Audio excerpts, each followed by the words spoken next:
Coming to Naresh గారి దగ్గరికి వస్తాను. నరేష్ గారు, if you don't mind can I call you తమ్ముడు? కాదమ్మా, ఐ డోంట్ అండర్స్టాండ్. ఎక్కడ ఇంత ఎనర్జీ మీకు? అంటే సి ఆబ్వియస్లీ ఎనర్జీ అనేది ఏజ్ ప్రకారం ఉంటుంది. అంటే నాట్ ఒక ఏజ్.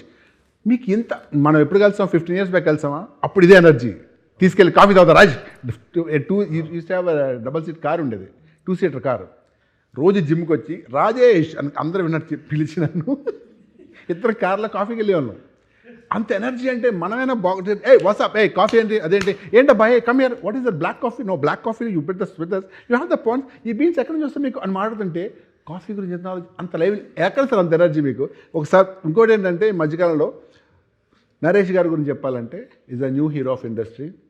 ఓకే, సామాజ వర్గం నుంచి నిన్న కాక నిన్న రిలీజ్ అయిన నారీ నారీ నడుము రారి వరకు అసలు మీ గ్రోత్ అదిరిపోయింది సార్. అంటే అఫ్కోర్స్ యూఆర్ ఆల్రెడీ స్టార్, మీరు హీరోగానే ఇండస్ట్రీకి వచ్చారు, మీరు ఆల్రెడీ పెద్ద హీరో, మీరు పెద్ద ఫ్యామిలీ. బట్ ఇప్పుడు సడన్గా ఇంకా రోజు రోజుకి సూపర్ స్టార్ అవుతున్నారంటే జస్ట్ మీ మంచితనం వల్ల, మీ యాక్టింగ్ వల్ల అవన్నీ పక్కన పెడితే right now you one of the super star seriously. అంటే నరేష్ గారు ఉంటే నవ్వు, నరేష్ గారు అంటే హిట్.